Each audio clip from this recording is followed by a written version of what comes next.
Welcome back, English. In today's module, I'm wearing a dinosaur shirt, which means I am that much closer to being my idol, Miss Frizzle, who is from the Magic School Bus. And if you don't know who that is, that means I am much older than I would like to be. Go Google Miss Frizzle and you'll know who I'm talking about. Okay, so we're doing module 4, and today we're doing peer review. So that means it's going to be something that you should have to engage with other people, but since we are practicing social distancing, I'm not going to ask you to engage with other people because we don't want to get sick, and that's just how I feel about that. So even though we're doing peer review, I'm going to ask you to do a unique way of looking at your writing. We are entering I guess the end of our second project, so you will be nearing the end of the process of writing a 8 to 10 page paper for your research project. And so if you're not completely done with that, you're probably getting close or thereabouts. And we're also approaching conference week, so if you haven't signed up for your conferences, please do so. I posted the link to the Google Doc where you can sign up for that. So go ahead and do that. We're doing conferences over the next couple weeks, so this is your friendly reminder to go ahead and sign up. So without further ado, let's go ahead and start going over what we're going to do for peer review. And I'm going to switch my screens, which I think is down here. All right, so today we're going to be doing a cool thing called Rainbow Revision. Since I like to be, creative, and it's like we're going to be in kindergarten all over again. Yay, kindergarten! We're going to do something cool where we do revision with crayons or highlighters, all that fun stuff. So if you've got any kind of highlighter, colored pencil, crayons if you've got it, whatever you might have in your house, get those out and you will have a little bit of fun. So we're using those in terms of revision for today. Okay, so we're going to be looking at the bright side of revising. Now, before we get into the actual fun stuff for revision, let's talk about what revising even means, because I have a feeling that some of you are under the impression that revising is editing, it's peer review or peer editing and all that stuff. So let's talk about what revising versus editing actually is, because revising is not editing and editing is not actually revising. There's actually two different things. And a really easy way for you to remember the difference is arms and cups. So if you want to think about revising in terms of the content of what is in a paper or what is in an actual document. So if you think of arms, you're going to be adding sentences and words when you revise. You're going to be removing words and sentences that you don't need. You might move some things around. You might move a sentence around, or you might move a whole paragraph around, or you might just move a word or two.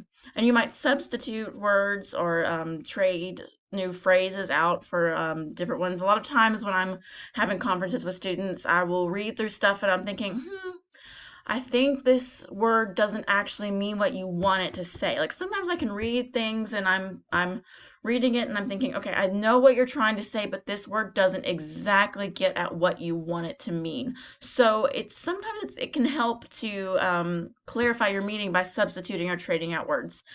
So that's what we mean by revising, the actual content of what you are saying. And editing is a little bit different. So editing comes after revising. Editing is cups. So editing is capitalizing names, places, titles, months, etc. And it's usage, so nouns and verbs. It's punctuation, periods, quotes, commas, all those things, and it's spelling. Those are very small details. They don't count a lot for points in terms of the rubric. They're also very arbitrary, I would say. Most of the time, if some of these things are incorrect, I can still tell what you're talking about. So I don't necessarily give those a lot of time and attention, but I still would say that if there's a lot of mistakes in the editing department, then it can be hard to understand what's going on. So that's why we do have an editing section, or an editing. We do give some attention to it, just not a whole lot of attention. We sometimes refer to these as lower order concerns on the rubric. So that's why we do have a section for that, okay? So that's the difference between revising and editing. And then there's also the proofreading section. And proofreading means that you're going to look over your paper one more time or have someone else look over your paper one more time to make sure that you've done all the revising and editing that you need to do. So those are the 3 different things. You should do all 3 steps before you turn in your paper to me. They're all very, very important. Okay? So that's the difference. Now let's get on to what you're actually going to do for me. Okay? So here are the rules of rainbow revision. Okay, so when you're doing your essay, this is for you to do yourself. You don't need anyone else to do this with you. Okay? You need at least 4 different colors, okay? And you can pick any color you want. You don't have to stick with the colors that you have or that I have on this slide. You can pick whatever you want. So I've got green, red, blue, and yellow, or gold, orange. It looks like 3 different colors on here. So in my first color, which is green on my screen, you're going to highlight your thesis statement, okay? So you, first of all, want to make sure that you've got a thesis statement and you've got topic sentences, okay? So the thesis statement we've talked about goes at the end of your introduction paragraph usually. That's usually where it goes. If it's not where yours is, that's fine, but just make sure you have a thesis statement. That's the most important point. And then make sure you have topic sentences. So the topic sentences are at the beginning of each paragraph. Topic sentences are really important because they set the stage for each paragraph. So they're going to kind of forecast what that whole paragraph is about, okay? So your topic sentences and your thesis statements all go in your first color. Then your second color is going to be all the information and research material you've got. Okay, so that's all your quoting, all your paraphrasing, all your summary, and your citations. Okay, so any research, any outside research that is not you talking needs to go in your second color, whatever color that is. Okay.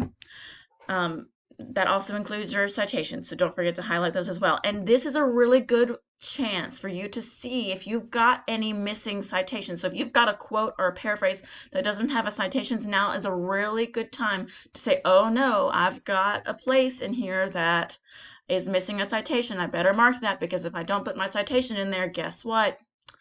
That's plagiarism. So, use this as a time to double check yourself. Okay, so that's in your second color.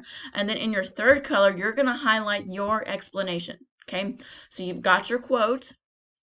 Now you're going to highlight you talking. So this is the, we talked about meta commentary in that one module. So now you're going to talk about your explanation of your quotes.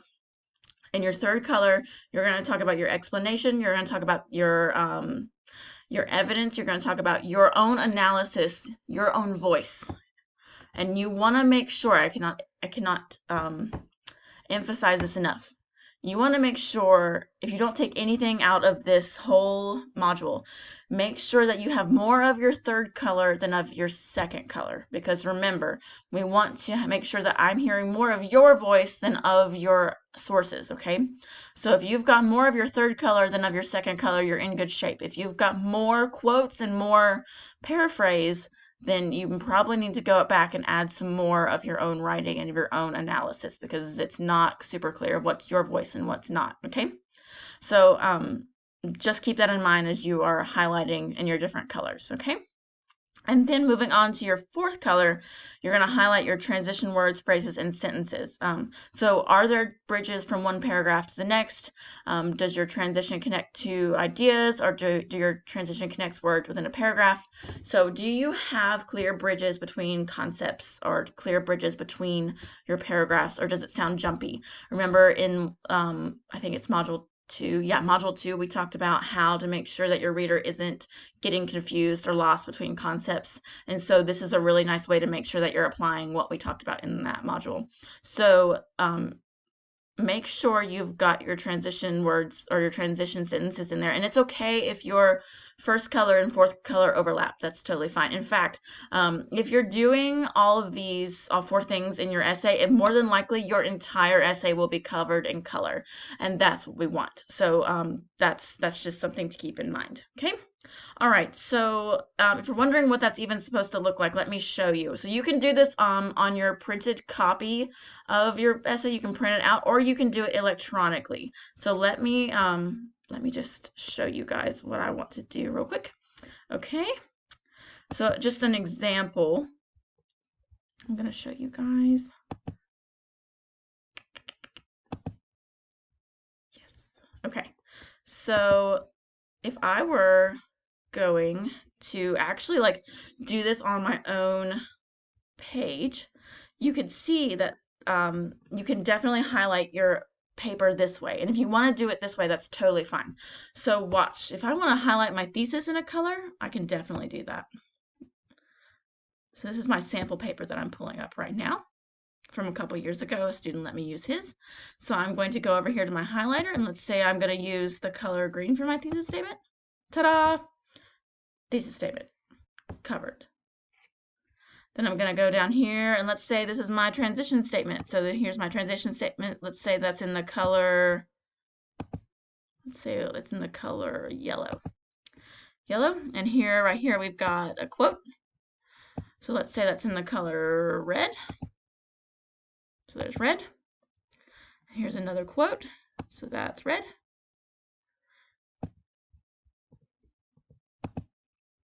And it looks like this is another quote. So here's red again. Lots of red here. And then it looks like this is some commentary here. So we've got, so this is probably him talking. So ta-da. And then here's another transition sentence. So we're going to go back to yellow. Okay. Right. So if you want to do it electronically, you can. You can do it this way. That's totally fine. Or you can do it the old-fashioned way with crayon and pencil, and you can take a picture and send it to me, upload it to Canvas that way, or you can do it this way and upload it with a document. Either way is fine, just as long as I have proof. Okay. So here's how you do it with a document. You just highlight it that way. And you can also do it old-fashioned with crayons, highlighters, that good stuff. Okay. All right. Well, I think that's all we've got for today.